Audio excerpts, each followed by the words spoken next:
What's going on, guys? My name is Rexinator and welcome to another fantastic video.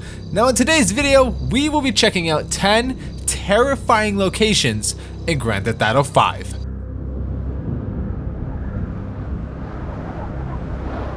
Alright, so up first we have North Yankton. If you've played Grand Theft Auto before, Grand Theft Auto 5 before, then I'm sure you have been here before because this is featured in the very first mission of the game. And then of course, if you keep playing the campaign, eventually you get to come back here for a second time. Now outside of that, most people don't really ever have the opportunity to come back and explore. Well, using mods, I can do just that. And man, is it weird and kind of creepy when there's no one else here. I mean, it just feels so lifeless and empty. It's almost kind of liminal in a way. Like there's just no signs of human life, and it's just kind of unnerving, I guess. Here's the downtown area. Now, normally you can't come down here because you'll fail the mission, but there's also a dead end right there. There's an invisible wall that you can't drive past. Now, obviously, we can bypass it because I have mods. So I'm just gonna pick up this guy, well, me, I guess I'm that guy, and we're off. We are driving.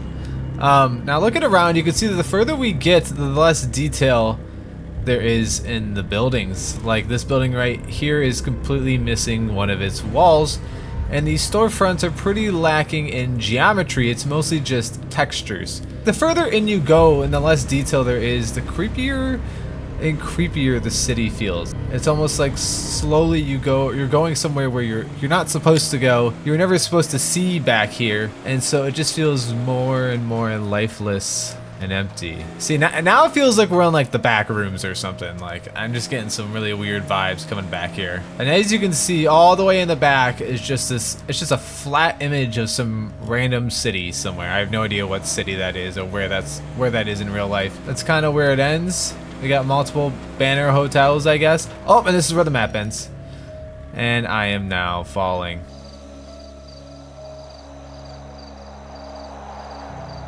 Up next, we have the Charles Manson house. So if you're trying to find this place, you gotta come to this location on the map.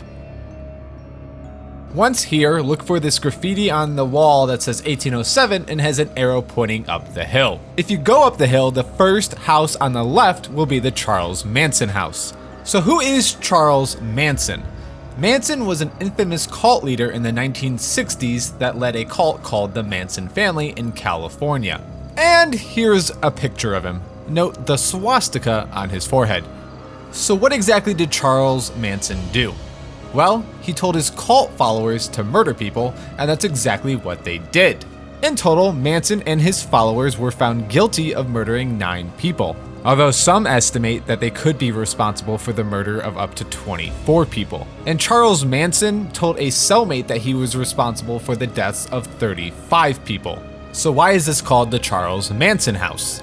Well, it has to do with the most infamous of the Manson family murders. On the night of August 8, 1969, Charles Manson ordered 4 of his followers to enter a home and murder everyone inside. Within the home were 7 people, including very famous model and actress Sharon Tate, who was also 8.5 months pregnant at the time. I'm not going to go into any of the gruesome details here, but all 7 people and the unborn baby were killed. This house is supposed to represent the house in which the 7 people were murdered. Although, personally, I don't really think they resemble each other that much. So sometimes if you come here at night, there will be a party going on. And if you run into any of the people there, or the NPCs, they will instantly die. It's another very strange and creepy detail that seems to reference the murders.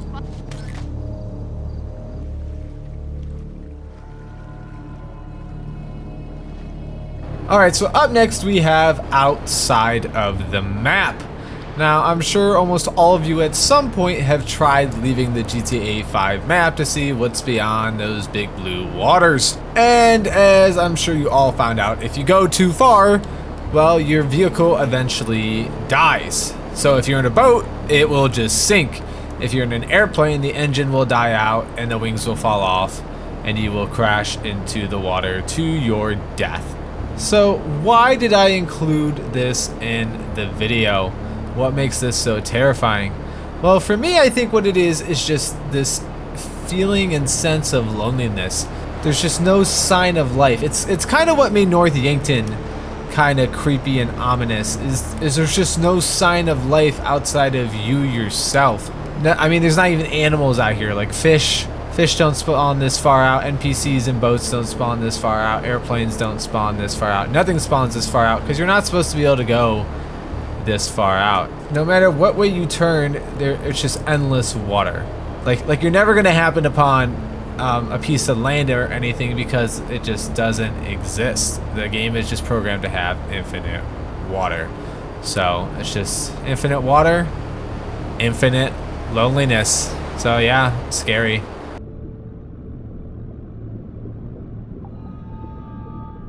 Alright, so now up next we have the bottom of the ocean. And as you can see, I'm having some trouble getting there at the moment. So the bottom of the ocean, it's somewhere that normally you can't go, because when you try to go down to the bottom of the ocean, whatever you're in will crush you. If you're in scuba gear, you'll just die. If you're in a submersible, it will slowly get crushed and eventually you will die. Now, I have a mod on that will make it so that we cannot die. Isn't that great? Actually, I hope I have the mod on. Let me double check. All right, now I have the mod on. That would have been bad. I would have died. Oh, see, we are now approaching crush depth. I can feel my controller vibrating. I should be fine though, although I just died. I should be able to repair the vehicle. All right, so apparently I can only go backwards. I don't know what's happening. Let me try and spawn in a new one. All right, so they all just immediately break. That's super cool. All right, well, I'm just gonna take us out of this, and I'm gonna use mods to get us to move around. Oh, okay, or you know, just spawn me back on the beach, I guess. Now, as you can see, it very quickly drops off the sea cliff, and eventually it turns into this black nothingness. The further down you go, the darker it gets, until eventually, I think even the plants will stop spawning, yeah. So as you can see, I think this is the edge of the map, yes. So this is where the land actually ends. The land doesn't go on forever. I think I lost my guy. Uh-oh. Great. So as you can see, the land doesn't go on forever. It eventually ends, including the plants, and you just have this black nothingness, this black abyss. Like, there's the top of the water, there's the bottom, and we can just keep going further and further down. I don't know if there's a limit. I could try and stay here for a long time and see if eventually I get stopped, but man, is it terrifying down here. I mean, just being this black, empty pit of nothingness, not knowing what is around us, is just super freaky. Just a really freaky thing to think about. It's the fear of the unknown that's what makes the bottom of the ocean so terrifying.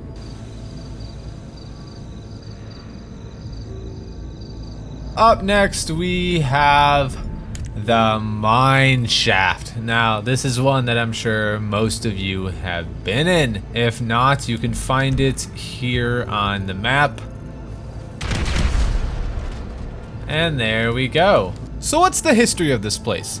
Well, it's thought to either be a coal mine or a gold mine, although coal mine is more likely as the majority of the California gold rush took place in Northern California, and GTA 5 is supposed to represent Southern California.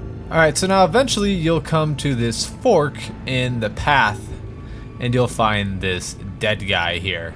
This is the body of Isaac. Isaac is an actor who worked for Fred's Pictures. Fred Quincy, the founder of the film studio, wanted Isaac to produce a cartoon film called Bib the Dog, while Isaac wanted to make a live action film with Abe Schwartzman for a different studio. Because of this, Quincy killed Isaac in 1947 and hid his body in an abandoned mine. Beyond that, there's not really too much else you can find. Going down either one of those two paths eventually takes you to a dead end.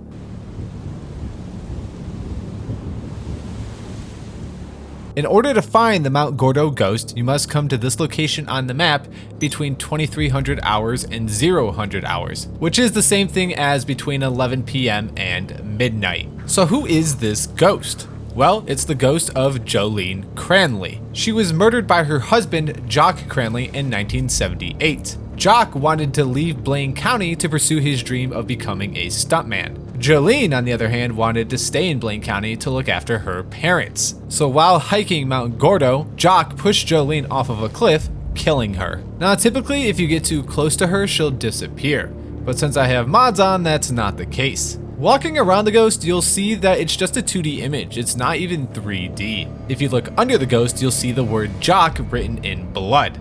Jock, of course, being the name of her husband who killed her. If you come to the camp at the bottom of Mount Gordo and look up, you can see Jolene's ghost glowing off in the distance. You can also hear spooky sounds playing throughout the campsite.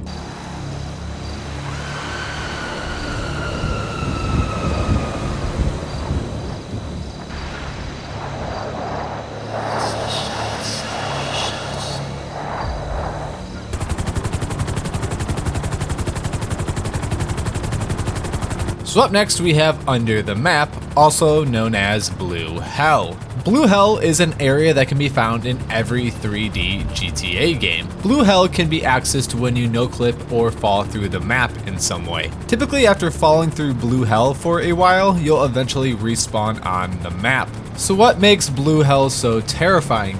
Well, I think it's that in a way you're breaking reality. I mean, you're breaking the reality of the game. It's another case of going somewhere that you're not supposed to go and seeing things that you're not supposed to see. It's kind of creepy in the same way that the back rooms are creepy. It's like you've fallen through reality and landed in another dimension. A dimension that wasn't meant for mere mortals.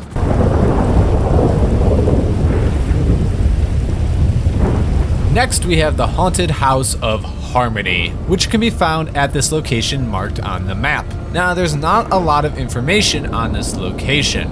As far as I'm aware, this building has not been used for any single player or multiplayer missions. In fact, it's never mentioned anywhere. So it's really hard to find any information or history on this house. But it is damn creepy looking. I mean, the house just overall has a very eerie sense to it. It just looks like somewhere that would be haunted. Some players claim that a shrieking sound can be heard when standing in the back room, but in my investigation, I didn't hear anything. There has also been reports of ghosts being able to spawn at the house, but again, no one has ever presented any concrete evidence of this.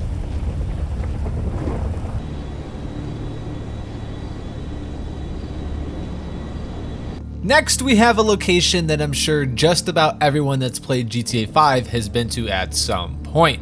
I mean, it's kind of hard to miss it. The abandoned motel in Sandy Shores. If by chance you haven't been here, here is where you can find it on the map. Although this area is used a couple times in some of the missions in both single player and multiplayer, not a lot is known about the original history of the location. However, we do know that the motel is an exact replica of the North Shore Motel located near the Salton Sea, which the Alamo Sea is based on the Salton Sea. This motel no longer exists as it was demolished in 2008. The North Shore Motel was built in 1959, which means that the in-game version was likely built in the same year. So is the motel haunted? Well, some players have reported hearing strange sounds such as scratching and scraping, which I've also heard these myself, but it's most likely just animals.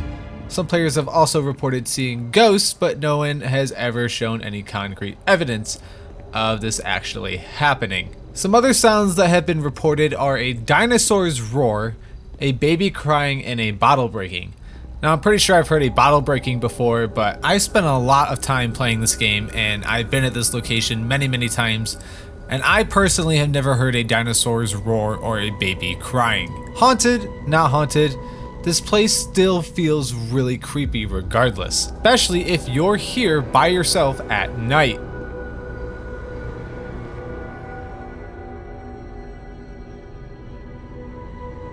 We are going to outer space. Now, in order to do this, we have to use a specially modified jet that allows us to go way faster than normal. As you can see, we are getting higher and higher, and we are getting closer and closer to the stars. We are actually going to run into those stars very shortly, as it's just a skybox. They're not actually stars. Here we go. Boom! We are now in outer space. If we look behind us, we'll be able to see planet Earth. There it is. There's the Earth. I bet you weren't expecting it to look like that, huh? Alright, we are now very, very far away. I would say at this point we are fully in outer space. The deep, endless, terrifying nothingness of outer space. Except for in this outer space, I don't know why we're losing speed so fast. Except for in this outer space, there are no stars. There's nothing else out there. The only existence is down there. And to me, that concept is just kind of terrifying, you know? Just the thought of endless, black, forever. Anyways, guys, I hope you enjoyed this terrifying video. If you did, go and hit that like button and the subscribe button, and I will see you wonderful people in the next episode. Thank you so much for watching.